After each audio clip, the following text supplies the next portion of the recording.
If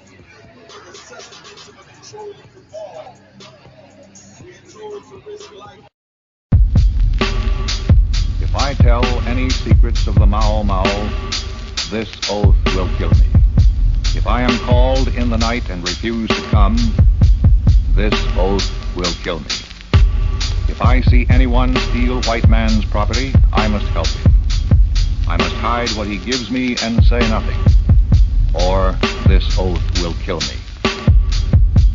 The whole system in this country, the economic system, is such that jobs are scarce. Automation is limiting jobs. It's decreasing jobs. And as automation eliminates the job opportunities, legislation will not create job opportunities. All it will do is bring about friction and hostility between the two races.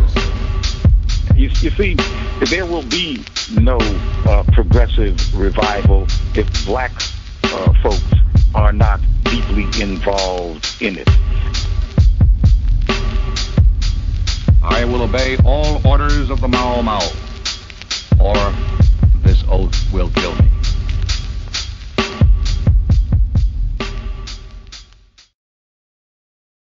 Can you talk about racism and capitalism? You often write and speak about how they are intimately connected and talk about a world that you envision. Yeah, racism is integrally linked to capitalism, and I think it's a mistake to assume that we can combat racism by leaving capitalism in place. As Cedric Robinson pointed out in his book, Black Marxism, capitalism is racial capitalism. And of course, to just say for a moment that Marx pointed out that what he called primitive accumulation, capital doesn't just appear from nowhere. The original capital was provided by the labor of slaves. The Industrial Revolution, which pivoted around the production of capital, was enabled by slave labor in the U.S. So I'm convinced that the ultimate eradication of racism is going to require us to move toward a more socialist organization of our economies, of our other institutions. I think we have a long way to go before we can begin to talk about an economic system that is not based on exploitation and on the super exploitation of Black people, Latinx people, and other racialized populations. But I do think that we now have the conceptual means to engage in discussions, popular discussions about capitalism. Occupy gave us new language. The notion of the prison industrial complex requires us to understand the globalization of capitalism. Anti-capitalist consciousness helps us to understand the predicament of immigrants who are barred from the U.S. by the wall that has been created by the current occupant. These conditions have been created by global capitalism. And I think this is a period during which we need to begin that process of popular education, which will allow people to understand the interconnections of racism, heteropatriarchy, capitalism.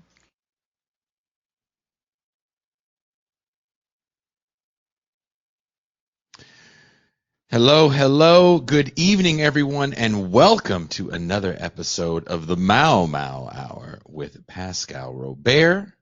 Before I bring in Pascal, I want to remind everyone that this show is live for patrons only. So if you want to be part of the live show that actually gives you access to call in, well, there's only one way to do it, and that is become a patron. Patreon.com/BitterLakePresents. We do this the last Wednesday of every month. Also for patrons, this Friday we're doing movie night where we watch a movie together as a group on Discord. It's a lot of fun because we can see each other, and then we have a hangout session where we discuss the movie afterwards. Last month we watched a movie I had never seen before called The Free State of Jones, which kind of surprised me. It was much better than I thought it was going to be. So once again, thank you to Pascal for picking that. But as you can imagine, this Friday was my choice. That being said, let's bring in the man of the Mau Mau Hour. He is the Pascal Robert.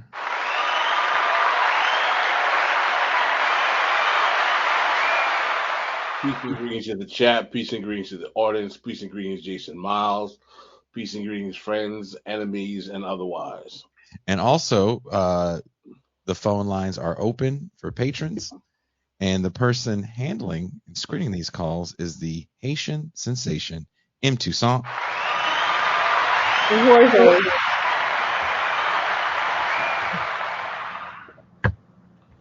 Excellent, excellent. Thank you very much for this opportunity. Welcome all of you to the Mau Mau Hour, which is usually the last Wednesday of the month, where I generally take the opportunity to take I should say, close look at a certain political or social phenomenon that has generally either raised my ire or piqued my interest in terms of phenomena that are affecting the overall panoply of political life in American society, and not particularly limited exclusively to Black life, though oftentimes the Mau Mau Hour does deal with phenomenon relative to Black politics, since that is one of my areas of expertise. Today, I want to discuss a particular concept, or I should say, a bit of a rivalry between two concepts and how they exactly juxtapose themselves within American society. As many of you know, one of the persistent themes that we have on This Is Revolution podcast is the 50 plus year counter revolution.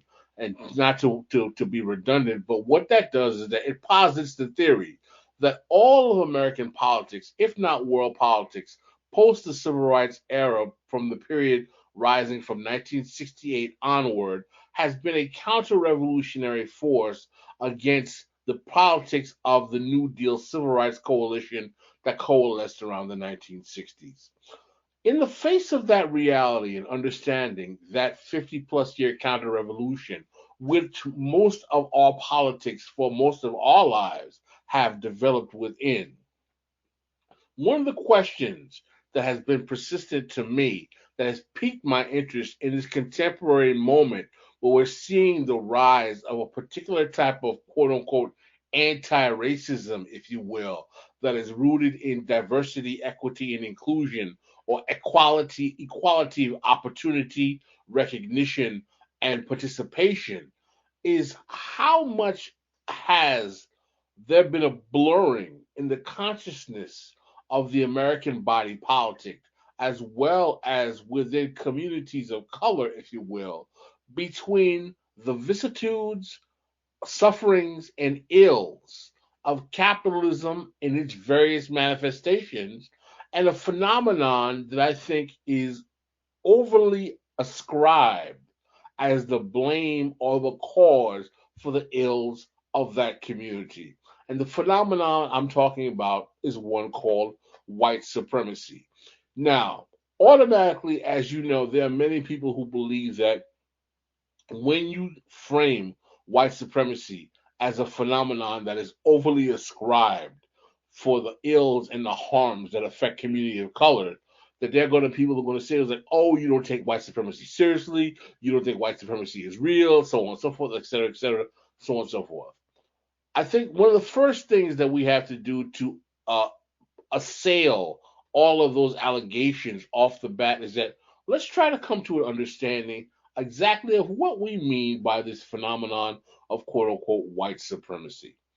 First of all, there are some people who are adherents to white supremacy as the bane of the suffering of quote unquote black and brown communities, who argue that white supremacy is some kind of metaphysical like formula, if you will, some actual process like mechanism that exists almost in a metaverse of its own that plays every and all aspects of society and has some kind of ontological role in all things that exist in society as well.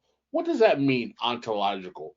What these people posit is that quote unquote white supremacy, or the uh, mechanisms that give people of European descended background an economic or social political status higher than brown or black people exists almost in like some kind of earth science like physics like dynamic, separate from material relations, that in some way dictate the capacity that allows those European descended people from being able to actually materially accumulate the benefits, power, and actual goods and services that put them on a higher platform than black and brown people. That is one particular concept that people have of quote unquote white supremacy. I would argue that that's more in line with a more kind of Afro pessimistic view of white supremacy. There are others who believe that white supremacy is simply the manifestation of a white superior based ideology that argues that whiteness or European descended people are a quote unquote master race. It's more in line with white nationalism. It's more in line with quote unquote Nazism or fascism, or the belief in the somatic superiority, somatic meaning the exterior appearance, a superiority of people of white or pale descent, pale having skin over black or brown people. That type of white supremacy would include things like eugenics, race science, so on and so forth. So, though that kind of white supremacy is not rooted in a kind of ontological or earth science based type of concept, it still is rooted in this notion of quote unquote people of the European descended background having some type of scientific, ethnographic, or biological superiority or caliber above people who are from black or brown geopolitical locations on the map, if you will. I think another manifestation of white supremacy is just that white supremacy is just simply the belief that white people are the center of all power that should exist on the world, or racism is just a manifestation of racism or bigotry, if you will.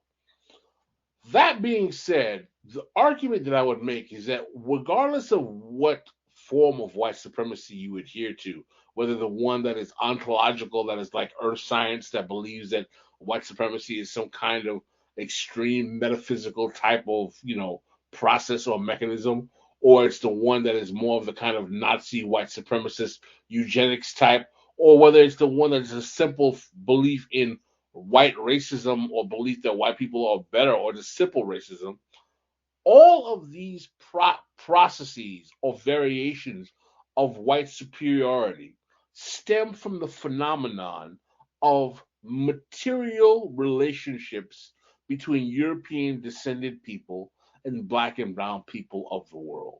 What I'm trying to say is that white supremacy, or the belief in the capacity of people who are descended from European backgrounds having some kind of ascended ability to function above black and brown people, is a direct consequence of the material accumulation of resources, power, weaponry, technology, wealth that has been given to elites of certain empires within European communities, where they have used their ability to acquire those resources to amass wealth and resources to basically take communities of people that are not of their background, whether they be black, brown, or otherwise, and extract wealth from them and use the pretext of race or ethnicity as a rationale to do what capitalism does, which is use imperialism as a means of extraction. In other words, the point I'm trying to get gauge here is that there's nothing about quote unquote the capacity of European descended people to engage in quote unquote geostrategic wealth extraction that should mystify us to make us feel that there's anything superior or magical or particularly, evil, powerful, or supreme about them. What we have to realize is that through the various times and empires that have existed in civilization, with the rise and fall of African, Indian, and other civilizations, there was a period of time in which a confluence of events, particularly around the age of discovery and the Renaissance gave the capacity for Europeans to coalesce around the fall of, say, the Moor civilizations in Spain and Andalusia around the 1400s, and take the advantage with the technological advantages that they had to start on a conquest that access them to capital, that access them to wealth, that access them to geostrategic locations on the African continent, in Latin America, in the Caribbean. And because they were able to have had technological advances as a result of contact with other empires, for example, the Andalusian Islamic Empire, for example, other empires, the Roman Empire, if you will, and having had certain advantages in their capacity to acquire wealth, to acquire resources and technology, it gave them an upper hand in interacting with communities that may not have had those civilizational advancements, and generate a worldview where resource acquisition developed over time. And because they had certain dominion and control over that kind of weaponry, over that kind of land, over that type of seafaring transport through naval ships and so on and so forth, they accumulated wealth and resources. Since the economic paradigm that they normally engaged in was based in mercantilism, also eventually capitalism, through this period of what's called primitive accumulation, they started to generate large amounts of wealth that started to manifest in processes and economic vehicles like slavery, the transatlantic slave trade, gold extraction, wealth extraction, things of that nature, that over time gave them advantages over not only geographic types of people, but also spaces of land in order to be able to extract wealth and resources from over time and send them to their metropoles. As a result of their capacity to send that wealth to their metropoles being their foreign centers of power, whether it be Paris or London, if you will, they were also able to develop centers of wealth accumulation where people who physically looked closer to them were able to benefit. However, let's not make this about, quote unquote, a racialization of this system.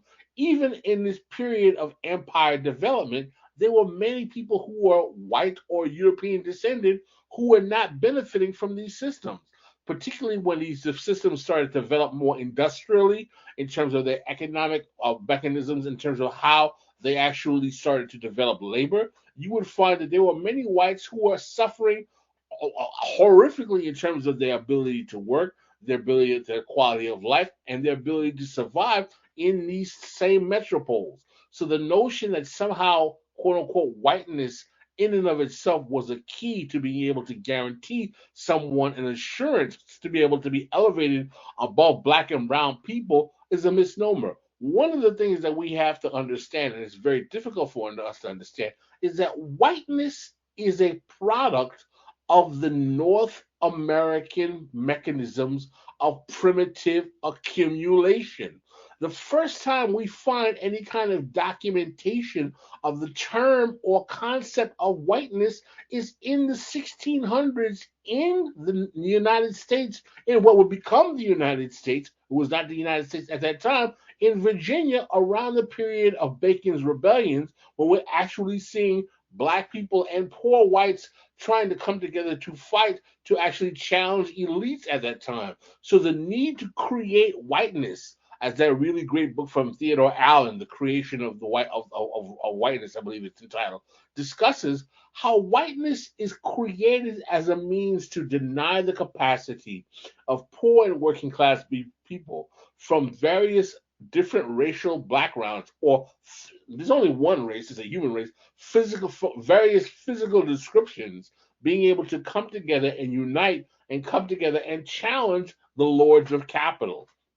And I think that part of the problem we have with using frameworks like, quote unquote, white supremacy, the invention of the white race, thank you, using frameworks like white supremacy, is that we make it seem like this is some kind of overarching collective conspiracy in which every single white citizen in the world is participating and every single black and brown citizen is being disadvantaged, when anyone who makes a cursory understanding and analysis of capitalism can tell you is that white people are being savaged from capitalism all over the world, even in the United States, even in Europe, and they have been for years. One of the things that motivated Marx was not only understanding the mechanisms of primitive accumulation and understanding how black and brown people were used in the period of primitive accumulation to aggrandize wealth for these European empires and these nation states, but also realizing that the quote-unquote notion of free labor in the industrial European West was a brutal system that was disadvantaging whites just as badly as other people who were being used as fodder for capitalism as well.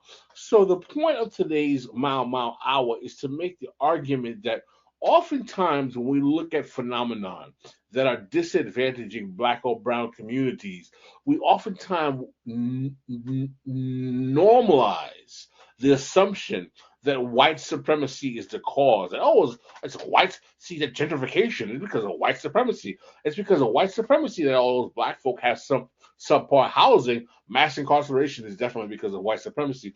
What we fail to realize is that capitalism is vicious enough that it does not need to be mystified to cause the harm that it does. And one of the realities that we have to understand about capitalism is that capitalism, because it requires an otherized, reserve, or surplus labor quotient that will be left to be discarded, those people are most likely going to be racialized in a way that basically ensures that the worst harms of that society, whether it be poor quality of food, poor quality of housing, poor quality of education, whether it's going to be mass incarceration or otherwise, is going to be leveraged onto them because the majority of people cannot be made to feel that they are disproportionately relegated to that surplus, even though they largely are. For example, there are more people in America that are poor, that are white, than black. That's a fact. And unfortunately, one of the sad realities of the way in which capitalism works in this country is that in the consciousness of most Americans, the only people who suffer from poverty in America are black and brown people, when in reality, the majority of the people who are suffering are white. They're not black and brown. This is a perfect example of how the racialization of the harms of capital denies in the consciousness of the white proletarian and often even lumpen proletarian that capitalism necessitates their carnage as well. It just so happens that disproportionately the carnage affects the black and brown people at a higher rate when the overall number of the carnage affects them. A perfect example of this how this happens in France. In a city like Paris, you have 10% of the population of Paris is Muslim. All right, that means Middle Eastern, Arab, Algerian, North African, West African. Yet something like 65% of the prison population in metropolitan Paris is made up of Muslims. What does that tell you? What that tells you is that there is an otherization or an N-wordization process, if you will, for Muslims in the Parisian area, where they are relegated to the same kind of otherization tactics in French or Parisian capitalism that otherizes black people in American capitalism. So what I'm trying to convey to you is that this form of otherization is a function of capitalism's need to keep in the consciousness of the minds of the majority of the people that they are not the ones who are facing harm. And the main reason that this has to be done is because if it became conscious in the minds of the majority of white people that they are adversely being affected by capitalism, just like black people, and if they became conscious that it was being done to the same rate or in the same way, they would rebel because they are not socialized to accept the fact that they are the N-word of American society, while unfortunately capitalism renders that socialization to black and brown communities to believe that. And I think that one of the jobs that we try to do at This Is Revolution podcast is to collapse the notion that capitalism is something that exclusively affects people of XYZ color, while at the same time not being blind to the fact that there are particular ways that certain communities of color are disproportionately laid with the harm.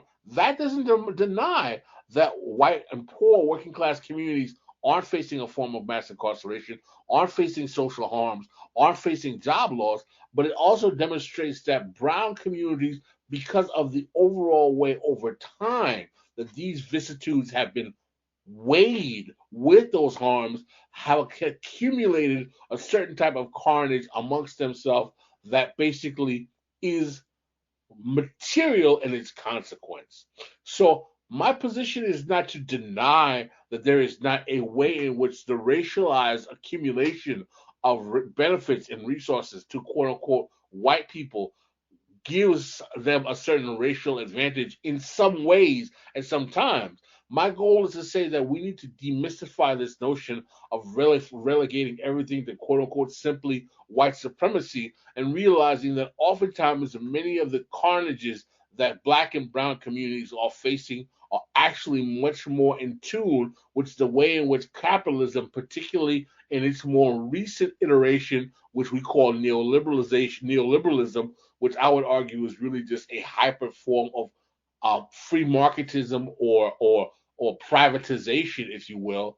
If we realize that in this current iteration of capitalism that we've seen in the last 50 years, it's even more ruthless, it's even more brutal, it's even more cutthroat, then we'll understand why it becomes easy for us to take some of the phenomenon that are particularly affecting urban black and brown communities and simply waylay it down to, oh, it's white supremacy. That's why that mass incarceration is happening. Not to mention that, well, there's been deindustrialization in these communities that have been feeding urban crime for over 50 years. Maybe that's a correlation to why mass incarceration is happening instead of a simple conspiracy theory that's like, oh, it's the mystical, magical white supremacy. So I think that we should be a little bit more nuanced in understanding the way in which mechanism and institutions within the hierarchies of capital are affecting communities that are disproportionately facing the brunt of those systems. And I think it also makes it more effective in our ability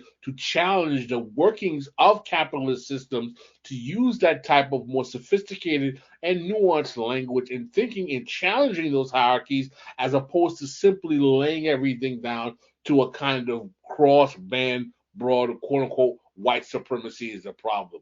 So hopefully that gives you an understanding of what I'm trying to get to with the Mile Hour. I think I made my point, and I'm prepared to take questions or comments from Jason or M2 Sun. Lost your audio, Jason. Totally forgot I muted myself. Sorry. One of the things we were talking about off air a little bit, and I'd like you to address, is we did an episode about a month ago with Zine Magubane, who will be with us tomorrow for the TIR News Roundup. I want to be there. Yeah, you're off. How do you do this? Hey.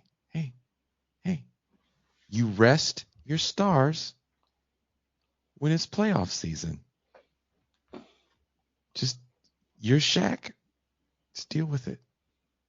By the way, before we go, I hope that everyone enjoyed the presentation I did for the Mau. I hope not anyone was upset about anything I said, and that people found my argument to be cogent and salient. I did, but I did want you to address some of the comments that we got after that show, and I clipped it, was about the shooting in Buffalo. Mm-hmm. Because that was a white supremacist who took it upon themselves to start their own race war by killing 10 innocent people at a grocery store, sadly. Similar to the murder that happened a few years ago in El Paso, Texas at a Walmart, where a person drove, I think it was 200 miles, opened a fire and killed a few people as well. So there seems to be this thing where if you have this sort of analysis, all of a sudden you're trying to say that white supremacy isn't real or doesn't exist, or how do you want to address that? I think that's actually a rather poor attempt to really do a backdoor effort Mm-hmm. to do something that we face on this show all the time, which is really relegate us to quote unquote class reductionist. Mm-hmm. That's the alternative class reductionist argument. In other words, when I mean alternative, it's the same argument, it's just a different way of saying it. In other words, you're not alive to the way race and racism motivate things in America, and you just think everything is about class. Number one, I didn't even mention class one time, I think, in my overall conversation. I mentioned capitalism. And what these people don't want to do is that the main reason why they do this, Jason, Mhm. it's not because we disagree that there are racial animists that provide services that provide harm to people. It's that they don't want to create an analysis that upsets their quality of life, and they want to reduce everything to the way people are treated. So as long as racism is about how you treat people, and Mm-hmm. how white people treat black people so badly because white people are evil, it doesn't require someone who makes $700,000 a year as a diversity, equity, in DEI consultant for, say, Pfizer, to say, well, maybe I'm making tons of money telling people something that's not going to change the material of black people who are poor and working class and not able to work here in the first place. And I'm just pimping a system getting paid for saying nothing at the same time, making it seem like those people who are trying to challenge how capitalism actually is adversely affecting the quality of black and brown people's lives are the problem. Well, you'd have to Because challenge. that diversity, equity, and inclusion officer does not want the system to be toppled, because the system will provide it will pays them her paycheck. Mm-hmm. Mm-hmm. Okay, so when we start talking about capitalism is the problem, how are you going to be able to get Robin DiAngelo getting nice I'm sure allegedly six-figure plus checks to do consulting jobs about what needs to be done for anti-racism?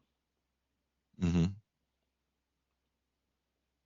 No, that of course, that's my point. But I think when these acts of violence happen, and especially when it gets a racialized lens on it, people automatically go to the white supremacy is baked into America kind of 1619 rhetoric. Right, and I want to address something that people say, "Oh wow, you're against diversity, equity, inclusion? What's wrong with you?" I'm not saying that I want to go back to the bad old days where it's all white men in these corporate jobs and we don't have black and brown people who are represented. I'm actually an advocate of having as much diversity in these spaces as possible. I also realize that these corporate spaces are doing nothing but replicating the hierarchy of the Death Star, and having more black and brown people is doing nothing but increasing brown faces on a pizza pie that's shrinking anyway, that's or designed to do nothing but feed people who are guiding the ship in the direction that's going it is right now. That's not exactly helping the majority of folk. So no, I'm not against diversity, equity, inclusion. But what I'm saying is that I realize that when you have a capitalist system that's based on decreasing the actual means and access to access of resources, in other words, a smaller and smaller and smaller group of people are going to be able to get access to a large amount of the pie. What that means is that when you have diversity, equity, and inclusion, it means that you're going to have a diverse and more equity inclusion for a smaller number of people that are just more racially diverse. So instead of having an all-white deck chair, Death Star, master chamber, it's going to be 14% black, 60% white, 18% Latino, and so on and so forth. So it's perfectly racially proportioned, but they're still flying the freaking death chair. That's Death Star. Mm-hmm. M. Toussaint, did you want to add anything? I just wanted to ask Pascal, how you talking about white people being poor and you got that fat watch on and the big pinky ring? It's tough out. It's tough out. Also, a whole $30.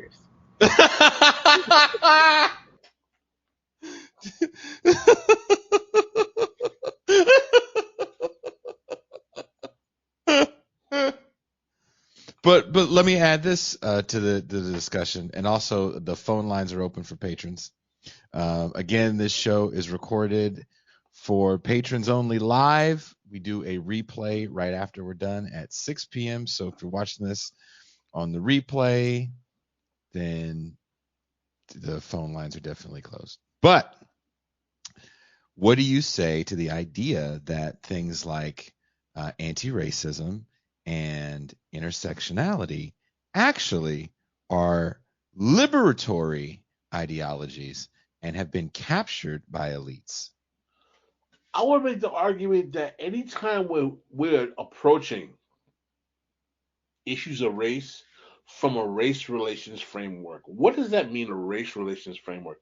Whenever we're talking about race from the theory that black people as a collective whole have to relate to white people as a collective whole, then we're doing the job of elites, and we're not actually trying to provide equity for the majority of individual members of society.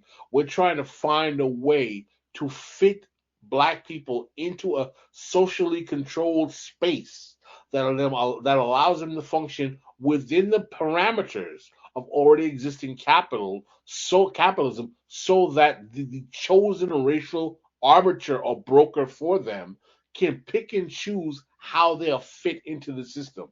I look at anti-racism and intersectionality as means of race relations discourse. In other words, they're trying to relate an amorphous, anonymous black 42 million people to an amorphous, anonymous XYZ number of millions of white people without dealing with the way individuals, based on their socioeconomic realities, relate to each other regardless of the color of their skin. And it assumes that all black women of X looking alike with XYZ permed hair have the same issues and problems. I don't believe that. Well, we have a caller that wants to comment on your rant. Why it gotta be a rant, though? Sorry, on your rant. I said it. Deal with it. Is this Strom McCallum? It is indeed.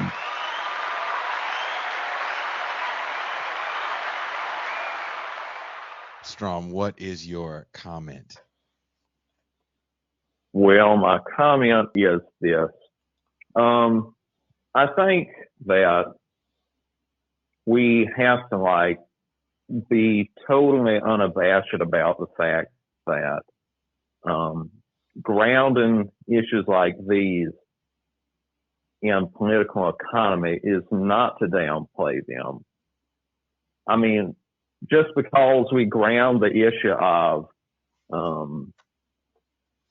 the destruction of the environment in political economy and understand it to be a dimension of the grand problem of capitalism doesn't mean we don't think that, the spoliation of the environment could doom humankind. So why does it that just because we see post-age of discovery racial and ethnic bigotry has component problems of the grand problem of capitalism, why does it follow that we don't see them as big problems? I mean, all the people who throw around the class reductionist epithet seem to think that to see these ideological issues as outgrowths of capitalism is to contend that they are not horrendous problems. And I just think that's silly, that's stupid. That's honestly just mysticism. What do you say? That's a beautiful point. I mean, why exactly is there assumption that because we discuss the phenomenons that they reduce to quote unquote race reductionism or anything else to one of capitalism, political economy, or class, that we take it any less seriously? It's a very good question. I mean, why do we have to supernaturalize things? I don't get it. I think it boils down to how it sells in the media, right? I mean, we have to keep in mind that the Yeah. media is a whole different beast than it was some time ago. So, news now being a for-profit industry, what bleeds and leads is racial grievance because it's a conversation that never ends. It's kind of like saying we're going to solve jealousy today. That's how I feel about it. I don't know if Pascal feels a similar way. No, not only that. We can't underestimate this dimension. There are people who are making money from the paradigm as it exists today. There are people who are hired to perpetuate the paradigm in order to mystify it, to make sure that the antiquated race relations discourse and monitoring system that we have in place right now that forces us to deal with race relations as the means in which we deal between black and white people stays in place because it works to the benefit of the ruling class. Let's not underestimate that. I mean, I know people like a overly simplified divide and conquer kind of strategy. I think it's even simpler than that. It's just this is what people like to talk about.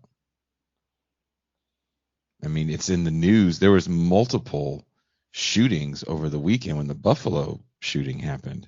A lot less people talked about the one in Southern California. The shooter's Chinese. Or he was Taiwanese, I believe, much like the victims. So you couldn't put that racialized sheen on it like you could with Buffalo. You know, all this stuff is disgusting. But I don't. We were talking about this a little earlier in the day, Pascal. When people make these comments about, well, why didn't you guys talk about this, or this show doesn't ring the same when you think about Buffalo, it's like, well, not all these things are always so interconnected. But I think people are kind of trained, and this is ultimately what you were saying, to look at all problems as the evil of white men. Someone asked the question is how do we handle the very real problems of racist attitudes, not just among white people in the workplace? I say solidarity. I said nothing is going to get people to stop being racist assholes towards each other than having to bust each other's ass to protect each other's interests in the workplace. What say you, Strom, to that question? You know, what I say is that, you know how we overcome this? Simple appeal to self-interest. I mean, if people develop the understanding that they are on the same team, that they are faced by a common grand oppressor, that some may be under the boot of the heel of the boot of capital, and some may be under its toe, but they're still under the boot all the same. And they realize that they have common economic interests. They'll develop solidaristic feelings for one another, and they will abandon so many of their superstitions and bigotries and all of that. I mean, I think the other thing, have to kind of abandon from beginning the BDSM dungeon conception of history, and they have to move to understanding that all of the sensationalized, very real, but by the grievance discourse radically of people, sensationalized elements of race ideology and its effects. All of that stuff is corollary to the bourgeoisie's intended end of exploitation, of generation of wealth to themselves. Exactly. If we develop this notion in the minds of people and say, it's y'all self-interest against these people's self-interest, then, and we reduce it down to that, I think that it'll be so easy to overcome. People have to understand history to overcome everything that's, you know, they're subjected to. I mean, that's how I see it. That's a good point. I mean, listen, man, when you have people in your family who have worked in labor unions and they've had to work and negotiate contracts with people who are not exactly racially sensitive to their position, and they realize that their negotiation is based on whether or not someone is going to be able to get the salary increase they want, you'd be surprised where solidarity comes out of in those kind of situations when you're dealing with people who are like negotiating about how much money they're going to be put on their table and have to deal with each other. I mean, West Virginia teachers strike. I think that's one of the perfect examples. You're foolish to think that everyone in West Virginia was on the same page politically when that state went on strike. So, well, thank you, Strom, for the call. Are you gonna watch the show tomorrow? Derek Varn. Yeah, I watch like every show. Derek Varn and Zine Magubane are going to be filling in. I had to get big people to fill in just to cover up for one Pascal. Just remember that. That sounds like a great show. Absolutely. Peace. Hey. You rest your stars during the playoff stretch. It's a busy week for you. Tuesday, today, then Friday and Saturday. Friday we have movie night. You forgot about that. So, see, I'm playing chess and you over here playing checkers. Let's take another call. Caller, what is your name and where are you calling from? My name is Laurel. I'm calling from Boulder, Colorado. Broncos. Laurel, thank you for calling. What would you like to say to Pascal?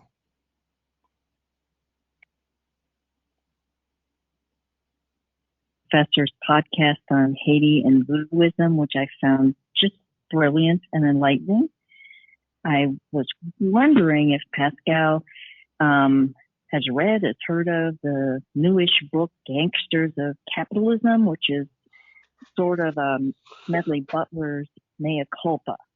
I have the book. I have not read it yet. Oh, it's brilliant. It's slow getting started, and then it grabs you to go back and reread. It's highly recommended. But here's my question from what you were talking about today. I want to know if you think it's important for low or no wealth white people who may be Trump supporters to come to terms with the history of economic disenfranchisement of Black people in order to recruit them to the cause of rejecting capitalism and opposing the present unequal distribution of resources on a non-racial basis? Or do you think they can be won over on economics without visiting the past at all? That's a very good question. I appreciate it. That's an organizing question, and I appreciate organizing question, even though I am not an organizer per se. I think that you should try to have as much of a broad conversation about historical materialism as possible with anyone that you're trying to organize with your position. I think that with Trump supporters, I would talk about not only how capitalism disadvantages Black or brown communities, but how capitalism disadvantages them primarily because they're going to be somewhat self-motivated. So if you talk about how, for example, their lack of union job or their inability to get good salary is affecting their quality of life, and how that also affects communities around them of people that they might think are otherwise, and try to disabuse them of the notion that, hey, it's about those Mexican immigrants that are taking your job, and it's really about the fact that, all of the best factory jobs were shipped overseas with NAFTA and GATT. I think that might be a more effective way to get them to be disabused of the notion that it's the myopic reasons and rationales that Trump and his acolytes are feeding them that's causing their economic hardship. I would also add: are they politically active? Like besides just voting for the president, are they Proud Boys or Boogaloo Boys or adjacent to that sort of ideology, because of white supremacist ideology? Because a lot of that we've done shows. If you're new to the channel, we've done shows with organizers in the past where we actually asked that question. And what was the guy's name, Pascal, that organized in Idaho? Oh, I forgot the name of the brother. But this man was organizing in red states, and he was saying if people are kind of already active, you have to move on from them. If they're just politicized all the way to the right, it's going to be kind of a waste of your time. Like de-radicalizing a Nazi is very different than someone that votes for Trump. Well, these will be people that vote for Lauren Boebert, so it might be along those lines. Well, thank you very much. Thank you very much for the call. Oh, wow. Oh, well, Boebert is out of Colorado, right? Tucson? I believe so. Luke Mayville, yeah. Sure, but the name of the person you were thinking of? Luke Mayville. So Laurel, the show is with we do with Luke Mayville, and I know it's called Organizing in Red States. I don't remember the show number off the top of my head, but it was a really great discussion where Luke was literally talking about how he's organizing in the boonies of Idaho, not just in the big city of Boise. So that was actually a very fruitful conversation. If you live in an area where a lot of people are leaning towards Boebert-esque rhetoric, because I think there's still a bit of a fine line. I'm sure Pascal would agree. Sometimes people just jump on teams and they're just team this, and they really don't have an understanding of even what they're saying. No doubt. But someone has a question here in the chat that I wanted you to address before we go. Pascal, can you speak to the notion of oppressor/oppressed being based on race, i.e., all white people are in the oppressor position of all black people? Who began this framing? Is it ever meaningful? Well, I don't know who began. Oh, wow, that's I think that this framing really kind of develops over time when we really have the accumulation of racial history in countries like the United States that are very, very sharp. I think that I can't really say someone began it. I mean, of course, we know I'm not blaming Du Bois by any stretch of the imagination, but Du Bois in The Souls of Black Folk says like the problem of this century is the problem of the color line. And of course, he's talking about the way in which race disproportionately relegated black people to Jim Crow servitude, sharecropper redundancy, and peonage, and things of that nature as well. So that's a really good question. I can't really focus on a specific place to answer your question as to where the notion of all white people are the oppressor and all black people are the oppressed. But I do believe that over time, particularly with ideologies and various types of concepts of nationalisms that existed in black thought, there was a kind of strain of believing that black people needed to coalesce together against that quote unquote they. Like they are the enemy and they are against us. So there are some strains of that in black nationalism, but I don't feel comfortable really making that a tenet or a mainstream tenet of black nationalist thought or ideology, because that would be somewhat unfair. That's fair. Someone else made a comment here about organizing. They say, I'm always trying to think about how one builds solidarity in spaces that are nonprofit or where one's financial well-being isn't really on the line, spaces like churches, clubs, etc. Yes, I think when we always forget about the right and how strong the right's foothold is in the American Christian church, you really can't underplay that they were not afraid to organize constantly. Little league baseball coaches and those kind of organizations, even local civic organizations. There's a lot of right wingers in those organizations. You're also talking about small business owners that tend to more politically drift right because they think that those ideologies align with them financially. No doubt. No doubt. M. Toussaint, any comments? As best I can tell, Boebert is up for re-election in November. Is she the one that ran unopposed?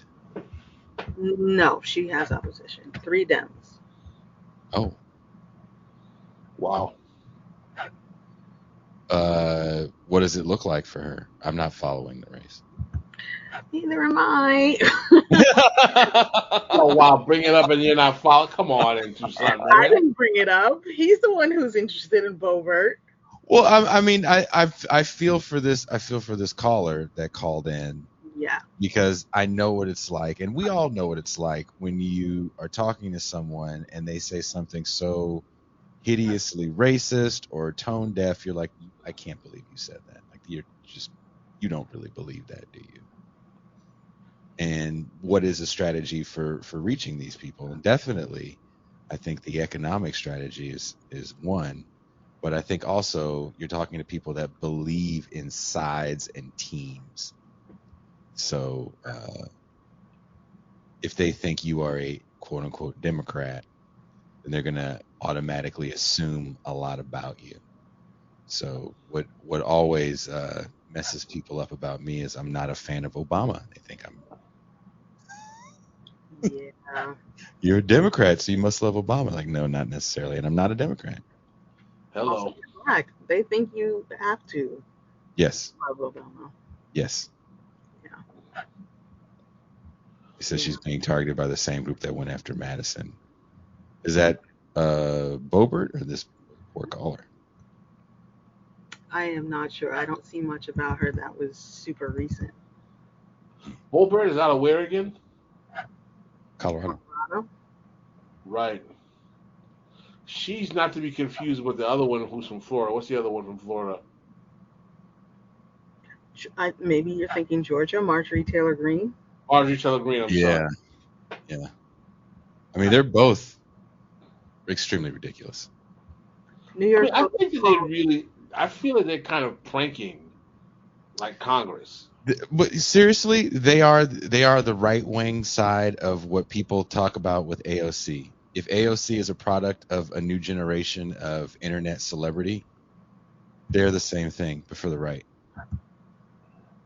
I'm going to say crazy reactionary stuff, and I don't believe half of the things I say, but I have a huge Twitter following, but I have no congressional power whatsoever. Because when people talk about Bobert and what's the other one's name, Marjorie Taylor Greene, they're freshman congressmen. You don't have any sway. They got no juice. None. Do you want some hot goss? Yes. Hot goss? Oh my God! Right, some hot goss. AOC says Bobert is acting like a useless piece of furniture.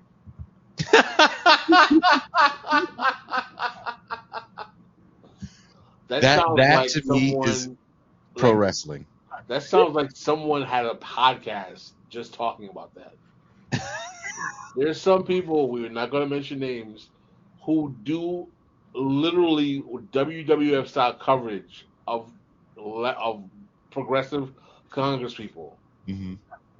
by doing stuff like that, doing the hot goss. There's some people who have podcasts who literally do shows about hot goss amongst leftist podcasters. Which is sillier than the.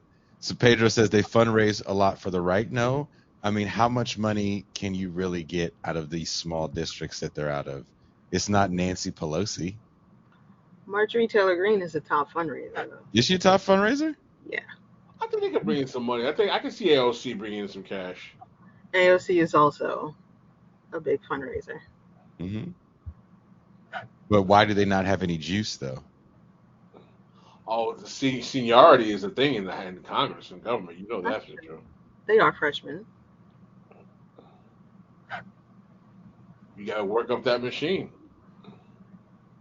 Yeah, I can totally believe that. Especially all those people who've been there for decades. They want to keep that kind of system in place so that they can have a lot of power at this point. That's what I think. Hierarchy has its privileges in those kind of administrative houses, like horses. Yep. Jason, is every one of those flyers in your background a place that your band played? Is Jason frozen? Jason might be frozen. How fortunate. He's frozen in kind of a good spot. Like, It is a people good be spot. frozen and looking crazy.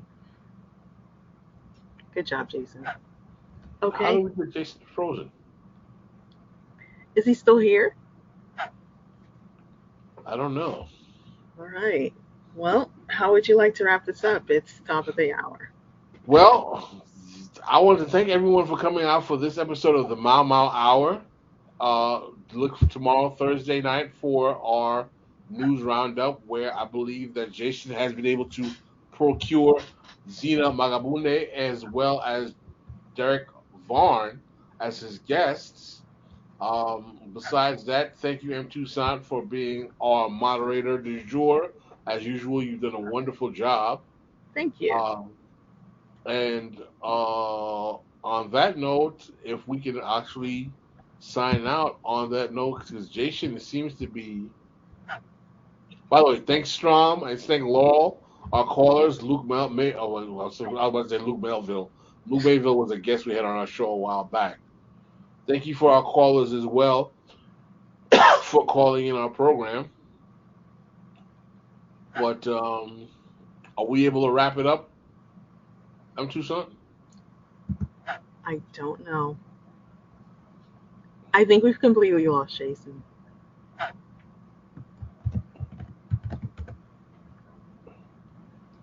All right. Well, Jason, tell us about. Oh, is that him? I don't know if that is Jason coming back. If he is temporarily, it's amazing. We did a whole show.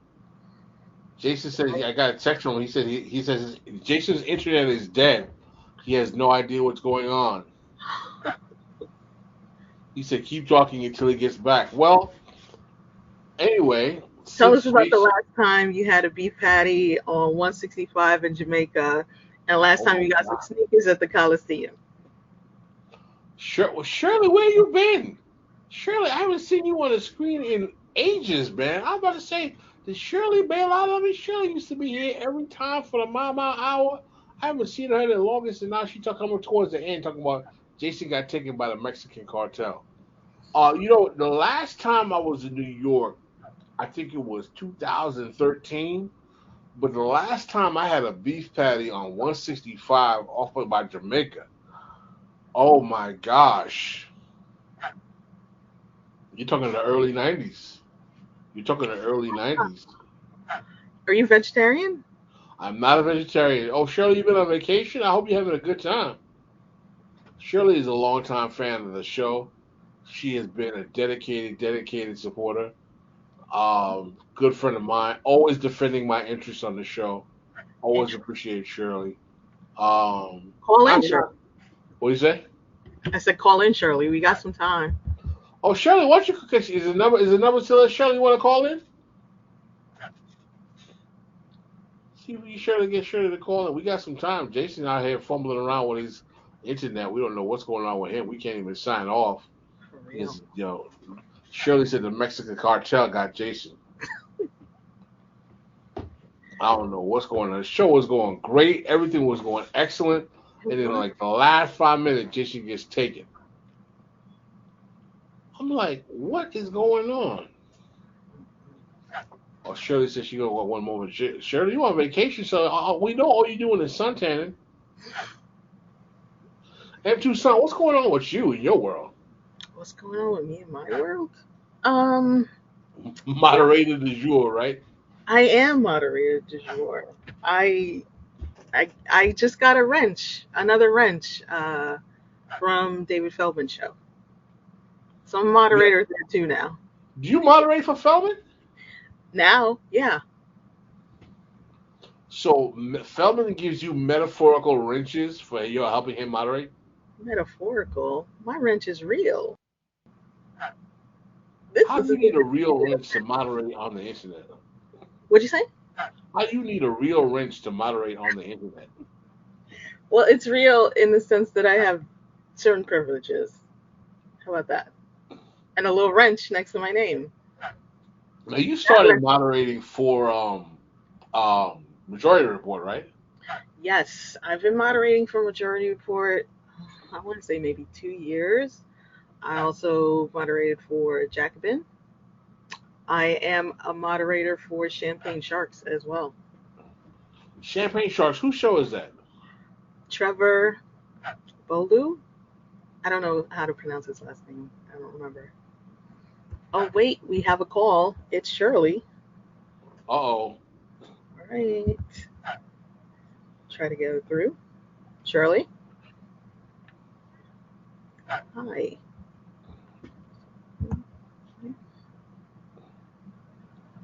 We got Shirley. Shirley. Hello? Did we lose Shirley? I don't know if we can get her through because the host is no longer online. Oh, that's right, because Jason is necessary to get the calls through.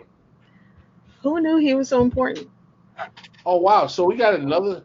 So Sarah Bush is also a fellow moderator? Here? I think she said she's a Feldman moderator as well. She is a Feldo moderator. Yep. And she's also, how many Feldman moderators do we have that are patrons? Well, we only have 2 moderators on This Is Revolution, if you don't include Jason. Sune Nyman is our other moderator. Correct. Right. But it seems like we have folks who are moderators who would just be chilling. Oh, Shirley, you hold it in the queue. We might be jacked up because if Jason is not online, I don't know if we can take your call. Yeah.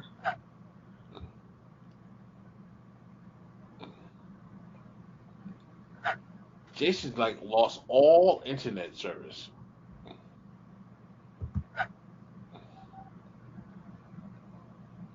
That is wild. That's crazy, man. What happened in Mexico? M. Tucson, what happened in Mexico? Aw, I can hear Shirley's little voice, but I can't get her on air. So you hear Shirley, she's screaming at Jason, Jason, what did you do to Pascal? I might be able to try, but you'll have to continue talking to the folks. Someone said someone needs to put an Ethernet cable from San Diego to Rosarito for Jason. That's hilarious. 4 cats. Yes. Super deluxe Ethernet cable. The CIA is assimilating TIR as they prep operations in Mexico. We need to ask Cuba about that. Maybe Deep State Cuba. Let's see. Maybe I can try this. Shirley? Yes. Can you hear me? Can you hear Shirley? I can kind of hear her, yes. Okay. Try to speak up. Is it the volume of my phone? Just speak up. That should help. Okay, I'll speak up. Actually, yes, I am on vacation. I'm visiting with my niece and her husband and my now 1-year-old great nephew here in Boston. But I was going to tune in earlier, but I took a nap and I woke up late. So I'll just have to watch it later. Well, thank you so much for your loyalty to the show, Shirley. I appreciate you, and I hope you have a good vacation. I am. I'm enjoying myself very much so. I'm doing a lot of family research and I'm just really enjoying myself with them. Yeah, I did. I spent my law school years in Boston in the 90s. Interesting town. Yes, well, my nephew-in-law, he went to Boston University for undergrad and graduate school, and then, of course, my niece, who's perfect, who I love very much, she went to Harvard. Oh, wow. See, you come from those elite special Negroes. See, I know what's up with your family. No. She's the first one in our family to go to an Ivy League school, so no. Just because we got free a little bit earlier, no. I'm totally joking with you, Shirley. I know you are.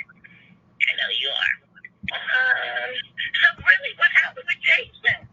Jason got kidnapped by like the Mexicans. I don't know what's going on out here. Oh, wow. So you guys can't tune off until he comes back? Does he hold the controls? Yes. Oh, my God. We're all hostage. You guys are hostages. Jason says his internet is acting up. He can't get back online, which means he can't log off. Oh. Oh, wow. Oh, wow. Huh. That's interesting. Well, so I can't wait to watch the rest of the show. I came in on the end. I'm sorry I missed it because I rarely miss Mau Hour. Rarely. I know you. Shirley. I was personally offended. I was like, hold on. Shirley is not here for the Mau Hour. Oh no! See, I didn't do it on purpose. I really took a nap because I've been playing with my little great nephew all day, and because they didn't take him to daycare, I begged them to let him stay here with me, and he wore me out. That little boy wore me out. So that's all right. That's all right. I want to thank you so much for being a loyal fan of our show. Shirley, you need to get some merch, man. We need to get you some merch, man. What's up? You have any This is Revolution merch? I do need to get some merch. I do need to. Maybe I'll go on the website and get something. Do they have your picture on it? They're about to have a T-shirt with my picture on it. I'm not going to tell you what's going to say on it. With the Captain Crunch hat. Then I'll definitely get it. I'll definitely get that. Listen, man. Listen, these fools out here trying to do something crazy with my picture on it with some merch. I don't know what they got in mind. Well, my niece was very impressed with your intellect. I said, I told you he's very smart.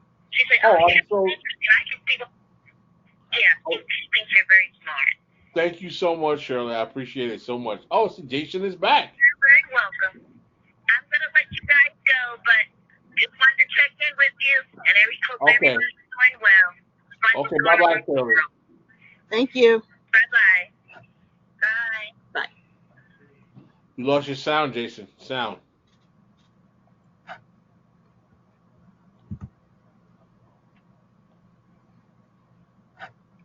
We can't hear you. Yeah, my internet is just out for some reason. I have no idea why. There we go. We hear you now.